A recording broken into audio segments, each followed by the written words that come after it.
ஓம் ஸ்ரீ குருபியோ நமக. ஓம் ஸ்ரீ மகா பெரியவா சரணம்.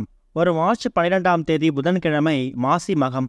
இப்போ சொல்லக்கூடிய இந்த ஒரு மூட்டையை உங்கள் வீட்டோட நிலைவாசலை கட்டி நீங்கள் தொங்க விடுறது மூலயமா பலவிதமான செல்வங்கள் உங்களுக்கு தானாக தேடி வரும். அது என்னென்ன பொருட்கள், அதை எப்படி பயன்படுத்தணும்னு பார்க்கறதுக்கு முன்னாடி நம்மளோட வீடியோஸை இப்போ நீங்கள் ஃபஸ்ட் டைம் பார்க்குறீங்கன்னா மறக்காமல் சப்ஸ்கிரைப் பண்ணிக்கோங்க. தொடர்ந்து இந்த மாதிரி அப்டேட் தெரிஞ்சுக்கிறதுக்கு பக்கத்தில் இருக்கக்கூடிய நோட்டிஃபிகேஷன் பெல்லை கிளிக் பண்ணி ஆல் அப்படிங்க செலக்ட் பண்ணிக்கோங்க. இப்போ மாசி மகத்தன்னைக்கு என்ன மூட்டையை தயார் செய்து நிலைவாசலை கட்டி தொங்க விடணும் அப்படிங்கிற பற்றி தெளிவாக தெரிஞ்சுக்கலாம்.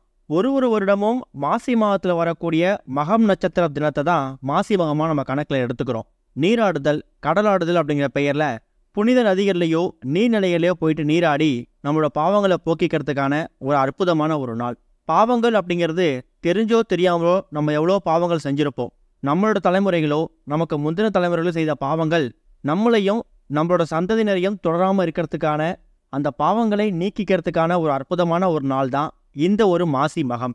இந்த மாசி மகத்தில் எக்கச்சக்கமான நீர்நிலைகளில் அந்த ஊரை சுற்றி இருக்கக்கூடிய எல்லா கோவில்களில் இருந்தும் சுவாமிகள் ஆற்றங்கரைக்கு வந்து வழிபாடு நடத்துவாங்க.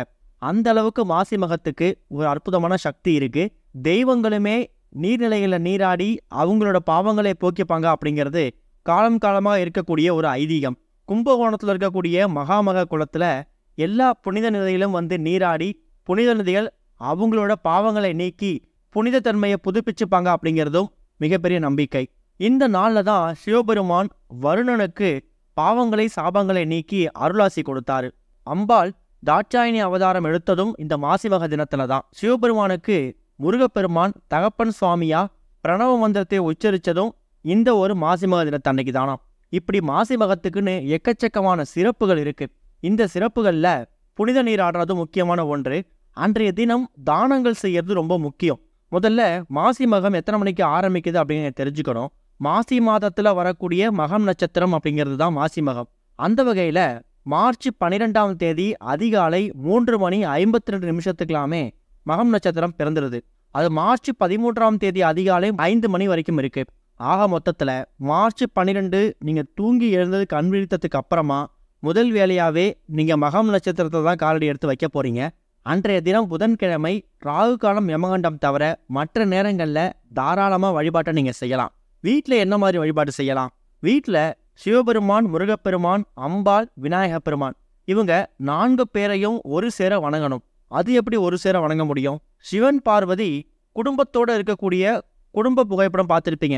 அதாவது சிவபெருமான் பக்கத்தில் விநாயகரும் பார்வதி தேவி மடியில் முருகப்பெருமானும் உட்கார்ந்துருக்க மாதிரி சிவபெருமானோட குடும்ப புகைப்படம் பார்த்துருப்பீங்கல்ல, அதை வாங்கிட்டு வந்து வீட்டோட பூஜையை வச்சு பூஜை பண்ணலாம். நிறைய பேர் வீடுகளில் அந்த ஃபோட்டோ ஏற்கனவே இருக்கும். அந்த ஃபோட்டோவுக்கு பூக்களால் அலங்காரம் செய்து மஞ்சள் குங்குமம் பொட்டு வைத்து உங்களால் என்ன நைவேத்தியம் செஞ்சு வச்சு படைக்க முடியுமோ அதை செஞ்சு வச்சு படைச்சிடுங்க. பெருசாக நைவேத்தியம் செஞ்சு வச்சு படைக்க முடியலையா, ஒரே ஒரு டம்ளர் தண்ணீர்.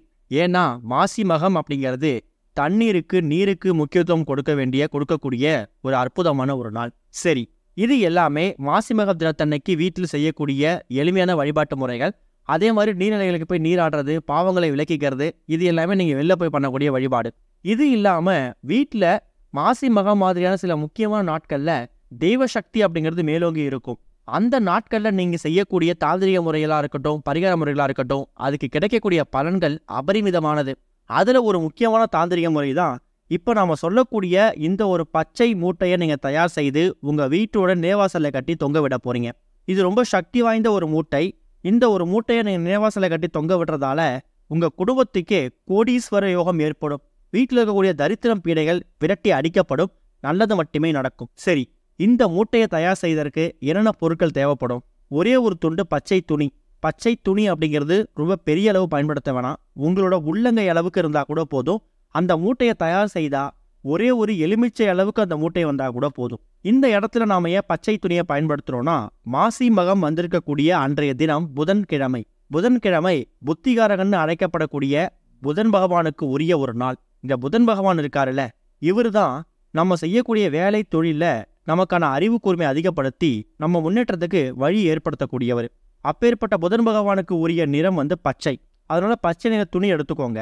அதில் அடுத்ததாக ஒரு பொருள், அதே புதன் பகவானுக்கு உரிய ஒரு பொருளை சேர்க்க போறீங்க. அதுதான் பச்சை பயிறு.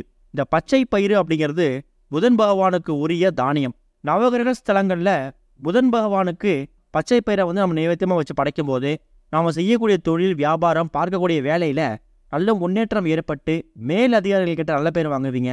உங்களோட தொழிலில் இருக்கக்கூடிய போட்டியாளர்கள்லாம், எதிரிகள்லாம் விலகி நண்பர்களாக மாறுவாங்க.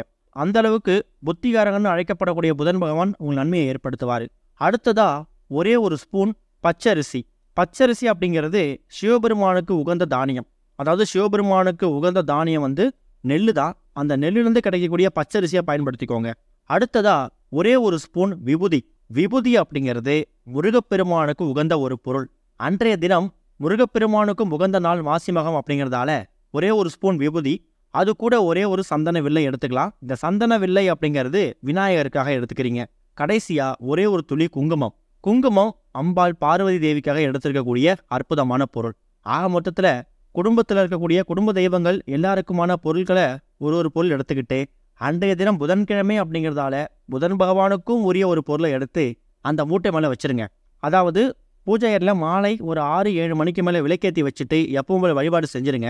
உங்கள் ஓய்வு நேரத்தில் சின்னதாக ஒரு தட்டு மேலே இந்த பச்சை நிற துணியை வச்சு அதில் 1 ஸ்பூன் பச்சை பயிறு, 1 ஸ்பூன் பச்சரிசி, 1 ஸ்பூன் விபூதி, கொஞ்சமாக குங்குமம், ஒரே ஒரு சந்தன வில்லை, இந்த 5 பொருட்களையும் ஒன்றாக சேர்த்து வச்சுட்டு முதல்ல விநாயகப் பெருமானையும், முருகப்பெருமானையும், சிவபெருமானையும், பார்வதி தேவியும் மனசார வேண்டிக்கிட்டு அடுத்ததா புதன் பகவானையும் மனசார வேண்டிக்கோங்க. இப்படி எல்லா தெய்வங்களையும் மனசார வேண்டிக்கிட்டு குறிப்பாக உங்கள் குடும்பத்தில் இருக்கக்கூடிய கஷ்ட நிலை மாறணும், கடன் தொகை அப்படிங்கிறது வேறோட அறுக்கப்படணும், நாங்கள் தெரிஞ்சோ தெரியாமலோ செய்யக்கூடிய சகல விதமான பாவங்கள் விலகி ஓடணும்னு எல்லாரையும் வேண்டிக்கிட்டு புதன் பகவானை வேண்டிக்கிட்டு சில பேர் வீடுகளில் இந்த குடும்ப ஒற்றுமை அப்படிங்கிறது கொஞ்சம் கம்மியாக இருக்கும். அதாவது கணவன் மனைவி கடையில் கருத்து வேறுபாடு, இல்லை பெற்றோர்களுக்கும் பிள்ளைகளுக்கும் ஏற்பட்டுடைய கருத்து வேறுபாடு, இந்த மாதிரி விஷயங்கள்லாம் விலகி நல்லது மட்டுமே நடக்கணும், குடும்பத்தில் ஒற்றுமை மேலோங்கி இருக்கணும் அப்படிங்கிறவங்களுக்கும் இந்த ஒரு மூட்டை நல்ல வழியை ஏற்படுத்தும். இப்படி எல்லா பொருட்களையும் சேர்த்து அந்த பச்சை நிற துணியில் போட்டு ஒரு அரை மணி நேரத்தில் 1 மணி நேரம் உங்கள் வீட்டோட பூஜை அறையில் விளக்குகள்லாம் எரிய வரைக்கும் அந்த மூட்டையை அப்படியே இருக்கட்டும். அதுக்கப்புறம் அந்த மூட்டையை அப்படியே எடுத்து உங்கள் வீட்டோட நிலைவாசல் பகுதியில், அதாவது நிலைவாசல் பகுதினா வெளியிலேருந்து உள்பக்கமாக வரும்போது உங்கள் பார்வை இந்த மூட்டை மேலே விழணும். அதுக்கப்புறம் வீட்டுக்குள்ள வர மாதிரி இருக்கணும். மூட்டையை மாசி மகம், அதாவது மகம் நட்சத்திரம் வந்து மறுநாள் அதிகாலை 5 மணி வரைக்கும் இருக்க சொன்னோம்ல, அதுக்குள்ள வீட்டோட நிலைவாசல்ல இந்த மூட்டையை கட்டி தொங்க விட்டுருங்க. அவ்வளவுதான். அதில் இருக்கக்கூடிய பொருட்கள் அவ்வளோ சீக்கிரம் கெட்டு போகாது. 2 மாதத்துக்கு 3 மாதத்துக்கு ஒரு முறை அதில் கூடிய பொருட்கள் எடுத்து பிரித்து பார்த்து வீணாக போகின்ற பொருட்களை மட்டும் எடுத்து கால்படாத இடத்த தண்ணியில் விட்டுட்டு மறுபடியும் புதிய பொருட்களை சேர்த்துட்டு அந்த மூட்டையை எங்கே எடுத்தீங்களோ அதே இடத்துல கட்டி தொங்க விட்டுருங்க. அவ்வளவுதான். பார்க்கறதுக்கு ரொம்ப எளிமையான பரிகாரம் மாதிரி தெரியும். மாசி மகம் நாளில் நீங்கள் செய்யக்கூடிய இந்த எளிமையான பரிகாரம் உங்களுக்கு வாழ்க்கையில் பல முன்னேற்றத்தை ஏற்படுத்த போகுது. அதே மாதிரி முன்னாடியே சொல்லியிருந்தோம், இந்த மாசி மகம் அப்படிங்கிறது தண்ணீருக்கு முக்கியத்துவம் கொடுக்கக்கூடிய ஒரு நாள். அன்றைய தினம் ரோட்டு ஓரங்களில் கஷ்டப்பட்டு வேலை செய்யக்கூடியவங்களுக்கோ இல்லை ரோட்டு ஓரங்களில் உட்காந்துருக்கிறவங்களுக்கோ உங்கள் கையால் தண்ணீரை தானமாக கொடுங்க. 1 பாட்டில் 2 பாட்டில் தண்ணீர் பாட்டிலை வாங்கி தானமாக கொடுக்கறதும் கூடுதல் விசேஷம். ஓம் ஸ்ரீ குருபியோ நமக. ஓம் ஸ்ரீ மகா பெரியவா சரணம்.